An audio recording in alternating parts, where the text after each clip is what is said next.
ASN, kemudian pelayanan publik, lansia dan lain-lain. Nah, jadi dua hal ini yang sebenarnya tetap harus kita lakukan. Tidak berani kalau kita anjurkan ke periksa, takut. Kemudian kalau kita anjurkan ke rumah sakit, takut juga. Tapi kalau saya lihat selalu bilang nanti di COVID kan ya enggak, tapi ada bukti COVID-nya seperti ada ronsen foto, ada gambar.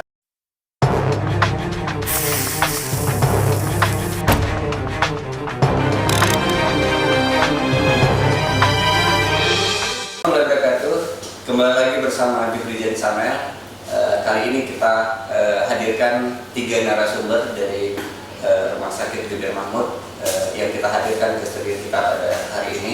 Dalam kesempatan ini kita ingin mengetahui sejauh mana perkembangan dengan COVID dan sejauh mana terhadap informasi yang miring bagi masyarakat, informasi negatif bagi masyarakat bahwa di saat hadir ke rumah sakit itu semua di-COVID-kan. Nah, hari ini kita akan perjelas hal tersebut kepada narasumber yang kita sudah. Salah satu yang kita hadirkan hari ini adalah Dr. Edi Gunawan Ma. Beliau menjabat sebagai Direktur Rumah Sakit Umum dan sekaligus sebagai juru bicara COVID-19 Aceh Timur. Kemudian kita hadirkan Dr. Iskandar Rijal, SPD, sebagai dokter spesialis penyakit dalam ya. Di sini juga kita hadirkan Dr. Nurledi, SPK, dan Assalamualaikum. Assalamualaikum, salam sehat untuk semua. Dalam kesempatan ini tentu kita akan lebih mengetahui situasi bagaimana situasi miring ini bisa terjawab di 3 narasumber yang kita hadirkan. Dr. Edi, bagaimana sekarang perkembangan terhadap COVID di Aceh Timur? Mungkin kita mulai di situ. Terima kasih. Pertama kami mewakili Rumah Sakit Jubir Mahmud. Terima kasih atas undangan dari Bapak Jufrijan Samel. Pada hari ini kita dapat berkumpul bersama untuk berbincang-bincang terkait dengan perkembangan situasi COVID di Aceh Timur hari ini. Nah, hari ini di Aceh Timur kasus kumulatif, artinya total dari pertama kasus sampai hari ini sudah ada 280 kasus. Dari 280 kasus itu sudah ada kasus yang meninggal itu sebanyak 22 orang, namun yang masih aktif itu hanya tinggal 14 orang. Dari 14 orang ini, 7 orang melakukan isolasi mandiri di rumah dengan pemantauan petugas puskesmas.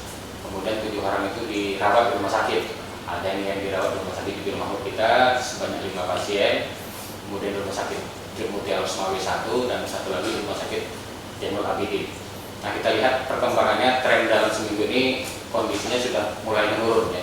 Sebelumnya memang terjadi peningkatan kasus, tapi dalam seminggu ini sudah cenderung menurun dan kita sudah selama 6 hari hanya merawat 5 kasus pasien yang konfirmasi positif. Nah, ini juga sesuatu yang mengembirakan kita semua. Mungkin itu. Bisa ditambahkan Pak Dr. Untuk situasi perkembangan COVID kita di Aceh Timur khususnya? kalau saya lihat juga seperti dokter yang dikatakan, dalam masa-masa sesudah Lebaran kemarin memang ini saya sangat klinisi, lebih ke arah pasien-pasien yang saya dapati di poliklinik dan di praktek dan di ruangan. Saya lihat di praktek sore itu terutama pasien yang datang demam, batuk, ada menceknya juga, itu kalau kita periksa kemungkinan itu COVID ya. Tapi pasiennya banyak tidak berani kalau kita anjurkan ke periksa, takut. Kemudian kalau kita anjurkan ke rumah sakit, takut juga. Tapi kalau saya lihat dari gejala itu menjurus ke COVID. Kemudian itu ada sekitar berapa 3 mingguan bertahan seperti itu. Kemudian dalam minggu ini saya lihat memang sudah mulai berkurang ya, datang berobat seperti itu. Tapi belum tentu kasusnya sudah berkurang. Kemudian kalau kita baca juga selain di Aceh Timur, memang rata-rata rumah sakit di luar, ada rumah sakit di Jawa sudah memberikan tenda di depan IGD-nya untuk menampung pasien-pasien antrian untuk berobat COVID ini. Nah, dokter ini bisa menambahkan mungkin situasi lapangannya dalam pantauan dokter ini sendiri? Saya sama juga kondisi di Rumah Sakit Jubir Mahmud pada pasca Lebaran kemarin sekitar 2 sampai 3 minggu pasca Lebaran itu memang angkanya sangat tinggi ya. Dari hasil swab antigen yang kita lakukan di laboratorium itu bisa kita katakan dari bisa kita katakan sekitar 40% yang kita tes itu positif gitu. Lantas kan orang jadi ketakutan untuk datang ke rumah sakit kita karena mereka merasa ini dites COVID semua, ya jelas kalau dites COVID pasti angkanya tinggi. Sebetulnya yang perlu saya sampaikan di sini, dengan kita tes COVID itu cepat terdiagnosa, cepat kita tolong, sehingga angkanya akan cepat turun. Kalau ada yang positif kita langsung melakukan isolasi. Itu saja mungkin yang dapat saya sampaikan. Dan pada 2-3 hari terakhir ini memang sampel tes yang kita lakukan terhadap pasien itu sudah sangat kurang, tidak sama dengan jumlah yang kita lakukan pada 2-3 minggu pasca lebaran kemarin. Itu saja. Nah, kalau kita lihat dari perkembangan seperti itu, kemudian dari angka yang awal dulu ada peningkatan seperti yang Dr. Eli jelaskan tadi, Pak Edi dan Pak Tek, seolah-olah kan disangka oleh masyarakat bahwa ini akan meningkat COVID-nya. Nah, bagaimana nih Pak upaya-upaya penanganannya terhadap hal tersebut? Sebenarnya upaya penanganan COVID ini, ya kita sudah paham sekarang ini hampir seluruh wilayah Indonesia, Provinsi Aceh dan Aceh Timur, itu virus itu kita anggap sudah ada di sekeliling kita. Nah, sekeliling kita kemudian virus itu terus sudah bermutasi. Ada mutasi dari India, ada Afrika Selatan dan Inggris, dan masing-masing punya ciri khas tersendiri. Ada yang lebih menular, ada yang gejala-gejalanya lebih berat. Tapi sebenarnya prinsip utama dari upaya pencegahan itu adalah bagaimana supaya virus ini jangan sampai masuk ke tubuh manusia. Virus mau di sekeliling kita, kalau tidak masuk ke tubuh manusia, ke tubuh kita tidak ada persoalan apapun. Nah, apa yang bisa dilakukan yaitu dengan menerapkan protokol kesehatan, dengan menggunakan masker, kemudian menjaga jarak, kemudian selalu mencuci tangan pakai sabun, menghindari kerumunan. Itu upaya supaya virus jangan masuk. Nah, bagaimana supaya seandainya virus itu sudah melakukan upaya pun tetap masuk ke dalam tubuh?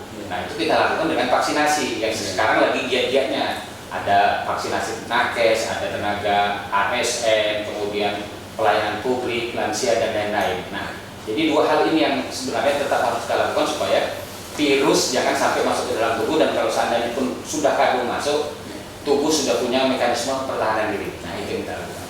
Ada tambahan, Pak? Memang di sini terutama seperti Dr. Edi dikatakan, virus kalau dulu kita mengenal transmisi lokal, berarti di daerah tertentu sudah terjangkit, kemudian daerah kita belum. Tapi di sini namanya semua sudah ada di sekeliling kita. Jadi yang kita jaga memang supaya virus itu tidak masuk melalui mulut, melalui hidung, ya, melalui mukosa mata juga. Jadi ya pertama yang memakai masker, sudah ada virus supaya jangan masuk. Kemudian kalaupun virus kita sudah bersalaman menempel di tangan kita supaya jangan masuk. Waktu kita menyentuh mulut atau menyentuh mata, menyentuh hidung, berarti gunanya cuci tangan. Kemudian menjauhi kerumunan atau kontak erat, ya tujuannya kalau pihak lain atau pihak kita ada virus jangan saling menyebarkan. Protokol kesehatan tetap Ya, itu yang pertama kita. Dr. Nurlewi, mungkin ini lebih pada yang selama ini sudah dilakukan kepada sejumlah masyarakat. Kalau angka tertinggi jumlah vaksin termasuk Aceh Timur hal yang luar biasa untuk yang mau vaksin, capaian vaksinnya. Nah, apa sih manfaat vaksin itu sendiri, Pak? Jadi kan pada saat seseorang itu divaksin, maka akan terbentuk antibodi. Di dalam tubuh kita itu ada sel memori, sel T, dan sel B. Sel T ini menyampaikan sinyal, limfosit T ini menyampaikan sinyal ke limfosit B. Ini ada agent, karena yang dimasukkan itu vaksinasi itu virus yang sudah dimatikan ya, yang platformnya itu dari memang virus RNA virus COVID-19 yang sudah dimatikan. Jadi pada saat nanti terpapar, maka antibodi ini oleh sel memori ini yang sudah diingatkan ini, antibodi ini akan terbentuk dengan sendirinya. Jadi pada saat virus masuk, di virus itu ada yang namanya protein S. Protein S itu akan menempel pada sel kita, sel tubuh kita. Jadi seandainya antibodi cukup pada menangkap si virus ini, kita tidak akan terjadi sakit, tidak akan terjadi infeksi. Terus pada saat kita dilakukan vaksinasi, itu akan terbentuk yang namanya imunoglobulin (IgA). Dia pada IgA itu pada saluran pernapasan atas dan IgG pada saluran paru-paru. Jadi kalaupun virus itu masuk, kan baru melalui saluran pencernaan atas sudah ada imunoglobulin A yang melawan virusnya di situ. Jadi tidak sampai ke paru-paru sehingga tidak akan memberat. Kita seseorang itu tidak akan memberat. Kalau sekarang ini yang tidak divaksin kan kita banyak rata-rata ya. Mungkin dokter T juga sebagai klinisi menemukan itu ya, pasien batuk dengan gejala batuk pilek segala macam dan ada gambaran pneumonia di paru-parunya. Itulah pneumonia, inilah komplikasi di paru yang paling berat karena nanti akan muncul reaksi imun yang berlebihan yang sampai terjadi pada sitokin segala yang bisa menyebabkan kematian. Makanya kita disarankan vaksinasi supaya muncul imunitas kita itu untuk melawan virus COVID-19. Saat ini kan beberapa screening yang dilakukan di rumah sakit sendiri setiap pasien yang datang ke rumah sakit. Nah, screening antara lain adalah swab antigen terhadap pasien yang berkunjung ke rumah sakit. Nah, kalau bisa Dr. menjelaskan apa tujuan screening tersebut? Swab antigen tadi ya. Swab antigen pastinya. Kita memang tidak semua pasien yang berkunjung ke rumah sakit kita swab antigen. Kita mengenal ada pasien rawat jalan dan rawat inap. Kalau rawat jalan, kalau tanpa gejala-gejala yang menjurus ke COVID seperti demam itu tidak sebagian besar rawat jalan tidak kita swab. Tetapi kalau di IGD ini kan untuk pasien yang masuk rawat inap, kebanyakan kalau yang menunjukkan gejala-gejala awal ke COVID seperti demam, batuk, sesak napas, ada juga mencretnya, kemudian menurunnya penciuman. Biasa pasien-pasien yang kriteria seperti ini yang akan di swab antigen. Jika dia negatif, maka dia akan dimasukkan ke ruangan biasa. Sedangkan jika dia positif, akan dikonfirmasi lagi dengan pemeriksaan selanjutnya. Tetapi pada saat itu dia akan dimasukkan ke ruangan isolasi yang khusus COVID sambil menunggu pemeriksaan selanjutnya. Kalau hasil pemeriksaan selanjutnya positif, dia akan dianggap sebagai COVID dan dirawat di ruangan tersebut. Tapi kalau hasilnya negatif, dia akan dikembalikan ke ruangan biasa. Dan kalaupun pasiennya harus masuk ke ruangan COVID, ya tidaklah mengerikan seperti kita dengar, kita lihat di medsos ya, yang macam-macam.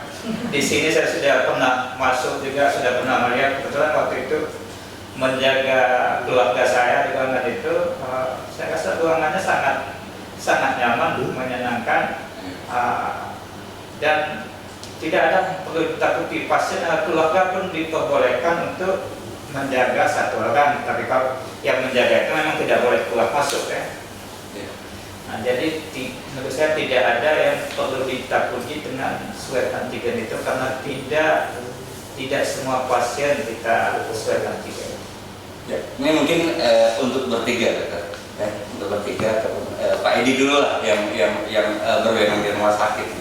Ada isu yang berkembang bahwa setiap pasien yang masuk ke rumah sakit itu pihak rumah sakit mengcovidkan pasien. Nah ini yang berkembang di medsos dan segala macam. Ini Pak Edi mungkin harus menjawab ini secara yang sebenarnya apa sih sebenarnya? Jadi saya tambahkan lagi yang sudah dijelaskan oleh Dr. T tadi. Ya. Jadi tujuan screening itu sebenarnya untuk melindungi semuanya, melindungi pasien, melindungi petugas kesehatan yang ada di rumah sakit, melindungi keluarga pasien juga, semuanya terlindungi. Nah, dan itu dilakukan secara gratis kepada pasien. Keuntungannya apa? Si pasien datang dengan keluhan, misalnya tadi demam ini, dia sama sekali tidak menyangka apakah ini gejala COVID atau tidak. Tapi si dokter itu sudah menduga ini jangan-jangan COVID karena ada gangguan penciuman seperti itu. Nah, bayangkan kalau seandainya pasien ini tadi tidak kita screening, tapi ternyata positif, tidak kita screening, tentu dia langsung masuk ke ruang rawat biasa.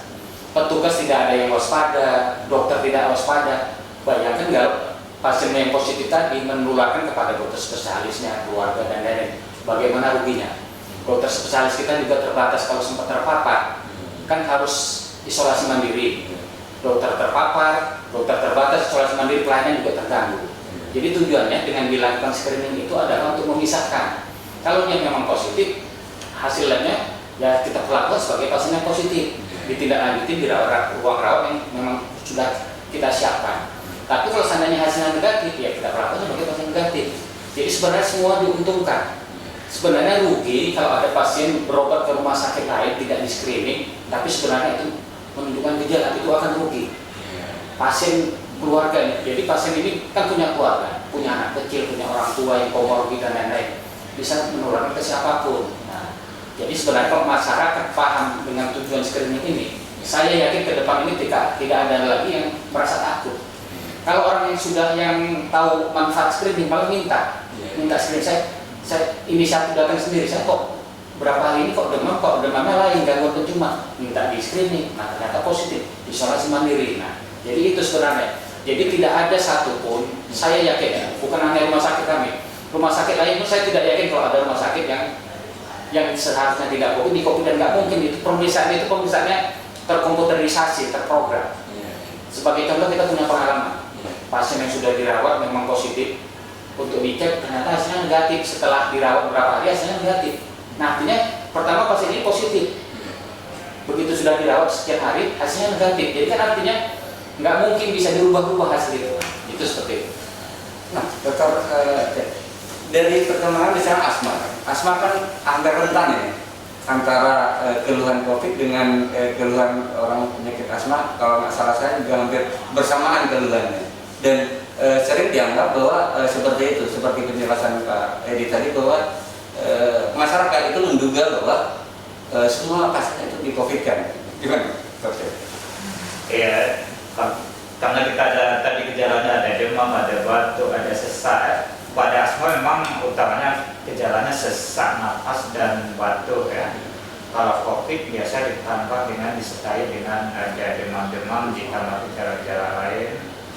Dan di COVID ini kita juga mengenal dia memang pada keadaan daya tahannya kuat, tidak sampai menyebabkan berat. Tapi pada pasien asma, dia kalau dalam serangan, selain pasien asma bisa juga pasien jantung yang ada sesak juga. Dia kalau mendapat serangan atau mendapatkan infeksi COVID, kondisi yang sudah lemah akan menjadi tambah lemah.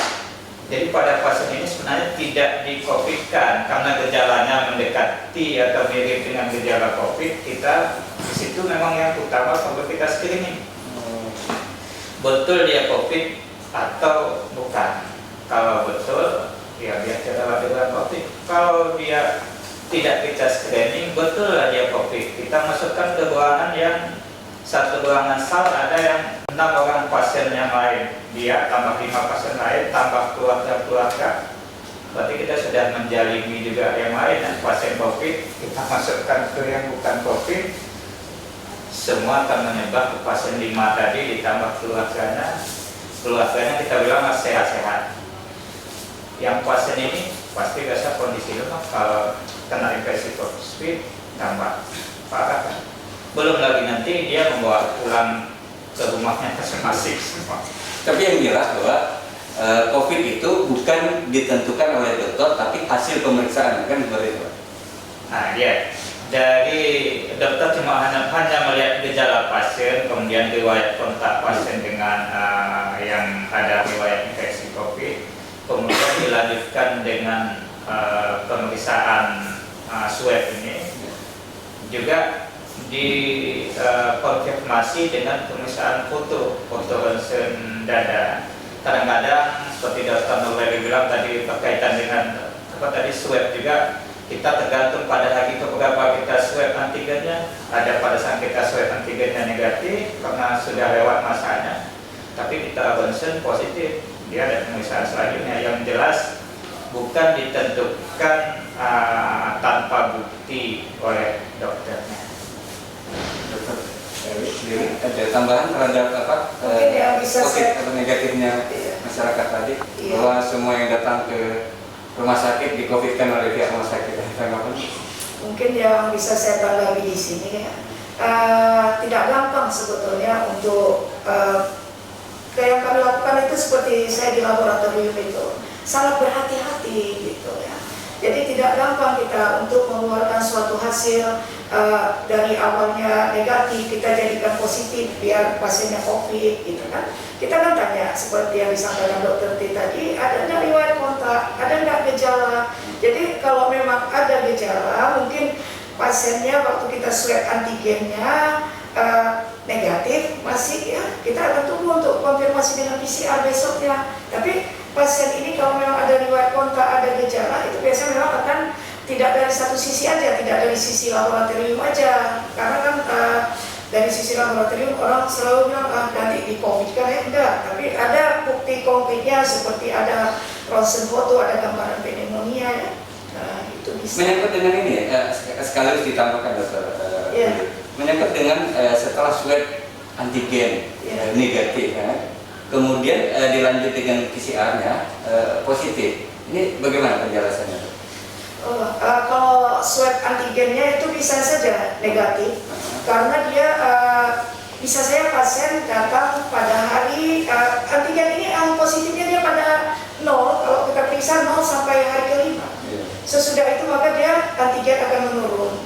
Artinya apa? Jumlah virus pada saat kita periksa itu biasa jumlah virus dia lagi tinggi-tingginya dan kita kalau pada saat nanti sudah mulai turun itu yang hanya bisa membaca itu PCR ya. PCR itu pun dia kalau PCR itu yang bisa membaca biasanya virus itu tetap ada itu hanya sampai hari ke-14, paling lama hari ke-20 ya. Kalau misalnya antigen ini memang hari kelima sudah mulai turun, itu akan digantikan oleh antibodi. Maka ada juga saya pernah dapat satu kasus di mana PCR-nya negatif terus itu, tapi dengan foto toraks semua gejala klinisnya mendukung. Ya. Dan itu yang terakhir kita lakukan adalah tes antibodi. Bila kita tes antibodi positif, berarti ini orang ini memang pernah sakit, pernah terpapar dengan virus, ya. Karena memang gejalanya sudah ada ya. Beda dengan yang OTG. Kalau OTG itu kan orang yang tanpa gejala itu terkadang dia kita menebak kan ini antibodinya positif, sedang berlangsungkah atau ini sudah selesai. Tapi kalau orang yang bergejala tadi itu berarti memang sudah berlangsung, berarti sudah terbentuk antibodinya. Kita lihat kadar antibodinya yang dapat melawan virus gitu. Ya, jadi saya rasa kalau untuk meng-COVID-kan itu nggak pernah dikerjakan oleh rumah sakit. Terus kan memang perlu saya tambahkan juga, mungkin nanti Dokter Edi atau Dokter T bisa nambah juga. Yang ditakutkan masyarakat itu sering juga bertanya kepada saya, kenapa kami datang, terus kami disuruh tanda tangan, disuruh swab ya gitu ya, swab terus di ini. Artinya seperti diarahkan, memang rumah sakit mengarahkan supaya ini COVID, padahal itu tidak benar. Hanya mungkin tanda tangan itu dikerjakan untuk supaya setiap sekarang ini harus ada persetujuan setiap tindakan ya. Setiap tindakan itu harus ada persetujuan. Saya rasa itu saja. Menyangkut dengan ini satu lagi apakah pasien yang sudah positif nih? Iya. Apakah pasien yang sudah positif perlu enggak untuk divaksin lagi? Sebetulnya pasien yang sudah positif itu kan artinya kan sudah pernah terpapar dan terbentuk antibodi alamiahnya ya. Itu seharusnya sebaiknya memang divaksin kembali sesudah 3 bulan. Kenapa 3 bulan? Seandainya memang kita vaksin lebih awal, apabila vaksinnya tersedia tidak masalah. Karena memang tidak akan menimbulkan efek samping, tidak ada, hanya akan menambah jumlah kadar antibodi di dalam tubuh kita. Kenapa disampaikan 3 bulan? Karena ada beberapa yang penderita COVID ini sesudah 3 bulan antibodinya mulai turun. Itu biasanya pada penyintas ya, namanya penyintas sesudah selesai COVID dipakai darahnya untuk pengobatan pasien COVID yang namanya terapi plasma konvalen ya. Jadi itu dia makanya kenapa 3 bulan? Ternyata sesudah dicoba sesudah 3 bulan ini terus turun itu kadarnya. Pas yang sudah terdeteksi, pasien positif terdeteksi. apakah perlu dikonfirmasi? Ya, itu sudah lengkap. Sudah lengkap. Oke, sedikit yang saya tambahkan tadi terkait dengan yang pasien negatif dengan swab antigen, tapi PCR positif. Nah, itu juga sudah beberapa kali kejadian di kita. Nah, inilah yang mungkin masyarakat jadi curiga. Bro, ini sudah hasil swabnya negatif, bahkan hasil PCR negatif. Tadi sudah dijelaskan oleh Dr. Eli. Artinya itu semua yang dilakukan oleh rumah sakit yang disampaikan ke pasien, bahwasanya ini positif dan itu semua bisa dipertanggungjawabkan secara ilmiah, secara keilmuan, datanya lengkap semua. Jadi artinya pada saat datang swab antigen negatif, tapi dokter sudah memeriksa gejala klinis, hasil foto ronsen dan semua mengarah ke sana. Begitu di PCR hasilnya positif, seperti itu. Jadi kemudian menyangkut tadi itu yang ada tanda tangan. Nah itu memang prosedur, yang konsen persetujuan tindakan. Jadi pasien yang sudah diswab, kemudian hasilnya positif itu diminta persetujuan bersedia dirawat sesuai dengan protokol COVID. Jadi jangan sampai nanti pasien sudah dilakukan pemeriksaan lengkap semua, sudah hasilnya mengarah ke COVID, tiba-tiba pulang tidak bersedia. Nah itu nggak boleh. Jadi harus bersedia. Jadi kalau seandainya pasien tidak bersedia itu tidak akan kita lakukan pemeriksaan apapun. Jadi begitu dia sudah bersedia menyatakan bersedia, kita pemirsa kalau memang hasilnya positif kita akan ke sana. Karena kan kita juga terkait juga pembiayaan. Nah pemerintah juga punya kebijakan. Pasien yang positif COVID, pembiayaannya bukan ditanggung lagi oleh BPJS, tapi oleh Kementerian Kesehatan langsung.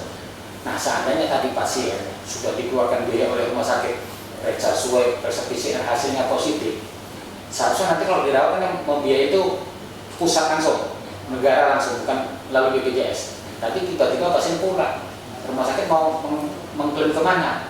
Tidak dirawat. Nah, makanya buat persetujuan, buat pernyataan. Kalau seandainya pasien sudah diperiksa hasilnya positif dan tidak bersedia dirawat, pasien harus mengganti biaya yang sudah dikeluarkan tadi. Nah, semacam itulah tujuannya supaya tidak ada satu pihak pun yang dirugikan. Seperti itu. Baik, kita lihat perkembangan pasien rumah sakit. Kenapa menurut kita? Nah, itu tadi salah satunya anggapan ya pertama gini, masyarakat tahulah menganggap bahwasannya rumah sakit ini kan rumah sakit rujukan, COVID. Masyarakat tidak terlalu paham bahwasanya di rumah sakit ini sudah kita bedakan fasilitas pelayanan pasien COVID dengan pasien umum. Sebenarnya kalau masyarakat paham itu, mereka tidak ada keraguan apapun, berobat seperti biasa. Yang datang sakit biasa ditangani oleh dokter biasa, kemudian dirawat di ruang, kalau memang butuh rawatan ruang biasa. Tapi kalau memang mengarah COVID ke tempat COVID, jadi insya Allah itu tidak akan ada pasien ruangan COVID yang dirawat di ruang COVID itu menularkan kepada pasien yang tidak COVID. Nah, jadi sebenarnya itu aja, karena anggapan pasien yang masyarakat yang belum tersampaikan informasi yang benar, sehingga bercuriga kalau datang ke rumah sakit ini di COVID-kan atau nanti tertular COVID. Nah, sehingga mereka enggan berobat ke rumah sakit ini. Ya, seperti itu. Nah, mungkin ada satu perkara lagi adalah kenapa misalnya pasien sudah meninggal dunia di rumah sakit, udah terputus lah. Kenapa harus protokol kesehatan juga tetap harus dijaga? Kita kan negara kan punya otoritas, ya, otoritas yang tertinggi di tempat kita tentu Kementerian Kesehatan. Nah, Kementerian Kesehatan juga ada kolegium para dokter spesialis, rumah sakit para ahli semua.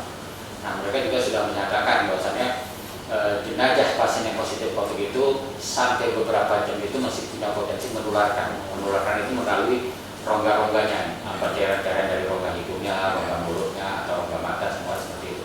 Nah, kalau itu tidak kita proses atau pemulasaran jenazahnya tidak melalui protokol kesehatan, masih ada potensi penularan. Ya. Seberapa besar penularan itu tetap harus kita hindari. Ya. Jangan sampai jenazah yang sudah meninggal ini menimbulkan mudarat untuk orang yang hidup. Nah, dan kita sudah terjadi di satu wilayah di Jawa, adanya klaster takjiah. Nah, klaster takjiah. Jadi begitu selesai ada kunjungan orang musibah meninggal, setelah itu muncul sampai puluhan kasus positif. Nah, kita menduga yang pertama positif itu apakah dari pihak keluarga meninggal terpapar karena dari jenazah atau tidak, kan kita juga tidak tahu. Jadi kita lebih baik menghindari supaya jangan terpapar, ya kita tetap melalui protokol kesehatan. Karena ada penelitian memang virus itu bisa bertahan beberapa jam di tubuh yang sudah mati tadi. Bukan langsung begitu menjadi mayat, virus yang di dalam tubuh itu langsung mati juga, tidak seperti itu. Ada masa-masa tertentu. Mungkin bisa ditambahkan Pak Teh kalau Ya, pada pasien mayat pasien yang lagi. Nah, seperti kita tahu juga virus itu masuk ke dalam tubuh kita, berkembang biak, menyebabkan penyakit. Kemudian pada saat tubuh kita mati, virusnya belum mati dia. Jadi dari cairan tubuh, dari hidungnya, dari mulut, dari kotoran, dari kencing, itu masih bisa mengeluarkan cairan yang mengandung virus. Kalau itu kontak dengan orang lain, ya jelas bisa menyebabkan penularan. Memang harus diperlakukan khusus supaya tidak menyebabkan penularan ke orang yang masih hidup. Kan pasien-pasien COVID ini serangannya kan di saluran pernapasan. Bisa jadi biarpun sudah menjadi jenazah, tetapi masih ada cairan yang keluar dari pernapasannya, dan itu biasanya masih mengandung virus. Makanya kenapa prokes itu wajib. Kita sudah di pengunjung acara. Saya minta pada ketiga narasumber untuk ada pesan ataupun ada statement closing, Pak. Sedikit ringkas, kata pesan terhadap masyarakat, baik mau berobat ke rumah sakit maupun terhadap COVID itu sendiri. Mungkin Pak Edi dulu, Pak. Terima kasih. Sebagai akhir saya hanya ingin menyampaikan kepada kita semua, kepada masyarakat, bahwasanya rumah sakit ini punya tanggung jawab untuk merawat pasien-pasien COVID, juga merawat pasien-pasien yang non-COVID. Ya. Jadi kita sudah menyiapkan fasilitas itu sesuai dengan amanah dari perintah pimpinan kita, dari Presiden, Gubernur, dan Bupati, untuk bertanggung jawab dengan upaya pencegahan dan penanganan pasien COVID. Dan itu tidak menyampingkan sebagai tempat perawatan pasien-pasien penyakit lain. Jadi itu semua sudah kita siapkan. Jadi tidak ada satupun yang diutamakan, dua-dua sama-sama diutamakan. Ya. Pasien COVID kita rawat, pasien COVID kita rawat, dan kita berharap COVID ini segera berakhir. Kita jangan sampai rumah sakit ini juga menularkan kepada yang lainnya. Jadi kepada masyarakat silakan berkunjung ke rumah sakit ini, yang membutuhkan pertolongan silakan, butuh spesialis penyakit dalam, penyakit saraf, penyakit jantung, kita siapkan semua di sini. Jadi jangan ada lagi anggapan-anggapan yang tidak benar, ya. Jangan jadi timbul ketakutan yang berlebihan. Kalau ada sesuatu informasi yang tidak jelas bisa ditanyakan, ya, bisa ditanyakan sama petugas yang ada di rumah sakit, kepada dokternya langsung seperti itu. Saya berpesan kepada masyarakat supaya masyarakat nggak usah takut, nggak perlu takut untuk datang berobat ke rumah sakit, karena kita melakukan screening seperti saya di laboratorium itu melakukan swab antigen dengan tujuan baik, sebagaimana di awal tadi sudah disampaikan oleh dua narasumber, yaitu untuk memilah, jadi cepat tertolong. Jadi jangan udah benar-benar sakit masyarakat baru datang ke rumah sakit, karena nanti takut diperiksa swab antigen, nanti malah sudah lebih berat, penularannya lebih luas kepada anggota keluarga, kan kasihan. Kalau ini kita langsung temukan pasiennya, kita isolasi, kita rawat, kita lakukan terapi, dan kita juga akan melakukan mencari beberapa orang yang kontak, dan juga kita akan isolasi, akan kita tolong cepat sehingga tidak menimbulkan penyakit yang lebih berat, ya. Terus pesan saya juga, jangan lupa protokol kesehatan, memakai masker, mencuci tangan, dan menjaga jarak, dan jauhi kerumunan, itu saja. Karena saya lihat kalau protokol kesehatannya lengah sedikit saja, maka itu gampang tertular kita, ya. Sebagaimana kita ketahui lah, kita ini kan bermasker selama masa pandemi, ya. Saya lihat jarang yang sakit batuk, pilek, demam, jarang sekarang, ya. Artinya apa? Bukan COVID aja. Kalau protokol kesehatan itu dijalankan, penyakit flu biasa saja juga bisa terhindar kita, ya. Itu saja.